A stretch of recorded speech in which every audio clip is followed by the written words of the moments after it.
ಖಂಡಿತ ಈ ಅಪ್ಪ ಅಮ್ಮನ ವಿಚಾರ ಮಾತಾಡುವಾಗ ಒಂದು ಭಾಷೆ ಮತ್ತು ಭಾವನೆ ಒಂದೊಂದು ಹಂತಕ್ಕೆ ಒಂದೊಂದು ಪ್ರದೇಶಕ್ಕೆ ಬೇರೆ ಇರುತ್ತೆ.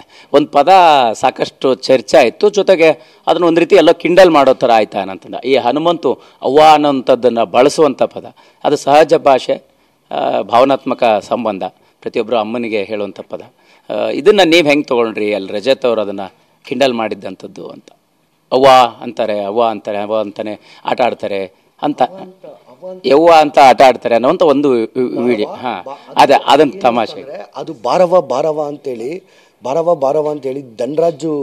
ಧನರಾಜು ಮತ್ತು ಇವ್ರು ಕೆನ್ನೆಗೆ ಹೊಡ್ಕೋತಾರೆ ಗೊತ್ತಾ, ಅವರಿಬ್ಬರದು ಗಲಾಟೆ ಆಗುತ್ತಲ್ಲ, ಅಮ್ಮಮ್ಮ ಬರಮ್ಮ ಆ ರೀತಿ ಅದು ಆಗಿದ್ದು. ಅಮ್ಮ ಅವ್ವ ಅನ್ನೋ ಪದಕ್ಕಲ್ಲ, ಆ ರೀತಿ ಆ ಪದಕ್ಕೋಸ್ಕರ ಈ ಕೆನ್ನೆಗೆ ಬರವ ಅಂತೇಳಿ ಧನರಾಜು ಮತ್ತು ಅವ್ರು ಗಲಾಟೆ ಮಾಡೋ ವಿಚಾರಕ್ಕಾಗಿದ್ದೆ ಹೊರತು ಅಮ್ಮನ ಉದ್ದೇಶ ಅವ್ವ ಅನ್ನೋ ಪದಕ್ಕೆ ಉದ್ದೇಶ ಅದಕ್ಕೆ ಕಿಂಡಲ್ ಮಾಡಿದ್ದು ಯಾರೂ ಮಾಡಿಲ್ಲ.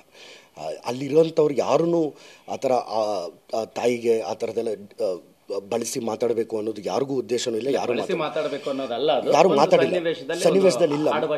ಆಡು ಭಾಷೆನಲ್ಲಿ ಇವನು ಧನರಾಜು ಇಲ್ಲಿ ಕೂತಿರ್ತಾನೆ, ಇಲ್ಲಿ ಸೋಫಾ ಹತ್ರ ಕೂತಿರ್ಬೇಕಾದ್ರೆ ಅಲ್ಲಿ ಆ ಗಲಾಟೆದಲ್ಲಿ ಆಗಿದೆ ಹೊರತು ಬೇರೆ ಯಾವುದೇ ರೀತಿ.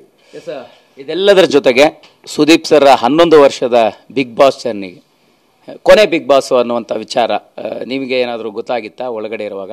ಅವರು ನಿರ್ಧಾರ ತೆಗೆದುಕೊಂಡಿರೋಂಥ ವಿಚಾರದ ಬಗ್ಗೆ, ಮಾಹಿತಿ ಬಗ್ಗೆ ಹೆಂಗಿತ್ತು ಅಂತ? ಇಲ್ಲ, ನನಗೆ ಅದು ಗೊತ್ತಿರಲಿಲ್ಲ. ನಾನು ಆಚೆ ಬಂದು ಶೋ ಎಲ್ಲ ಮುಗಿದು ಪ್ರೈಸ್ ಇದೆಲ್ಲ ಆದಮೇಲೆ ನೆಕ್ಸ್ಟ್ ಡೇ ನಿನ್ನೆನೇ ಗೊತ್ತಾಗಿದ್ದು.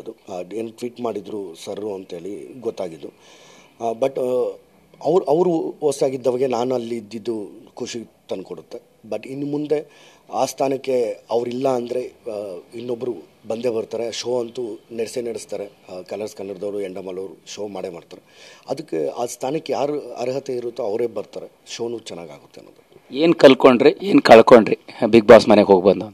ಬಿಗ್ ಬಾಸ್ ಮನೆಗೆ ಹೋಗಿ ಏನೂ ಕಳ್ಕೊಂಡಿಲ್ಲ, ಕಲ್ತ್ಕೊಂಡೆ, ಭಾಳಷ್ಟು ಕಲ್ತ್ಕೊಂಡೆ. ಅಂದರೆ ಒಂದು ಜೀವನ ಮಾಡ್ತಿರ್ಬೇಕಾದ್ರೆ ನಮ್ಮ ಜೊತೆಗೆ ಇರ್ತಾರೆ. ಯಾವುದು ಏನು, ಯಾವ್ದು ಸರಿ, ಯಾವ್ದು ತಪ್ಪುಗಳು, ಯಾವುದು ಆಲೋಚನೆ ಮಾಡಬೇಕು, ಹೇಗೆ ಮಾತಾಡಬೇಕು, ಹೇಗೆ ತಾಳ್ಮೆಯಿಂದ ಇರಬೇಕು, ಹೇಗೆ ರೆಸ್ಪೆಕ್ಟ್ ಮಾಡಬೇಕು. ಹಾಂ, ಅದನ್ನೆಲ್ಲನೂ ಕಲಿಸ್ಕೊಡ್ತು. ಯಾಕಂದರೆ ಇಲ್ಲಿ ಸಿನಿಮಾ ಶೂಟಿಂಗ್ ಅಂತ ಬಂದು ಅದಷ್ಟೇ ಅಲ್ಲ, ಜೀವನ ಮಾಡಬೇಕು ಅಂದರೆ, ಜೀವನ ನಡೆಸಬೇಕು ಅಂದರೆ ಭಾಳಷ್ಟು ವಿಚಾರಗಳಿರುತ್ತೆ.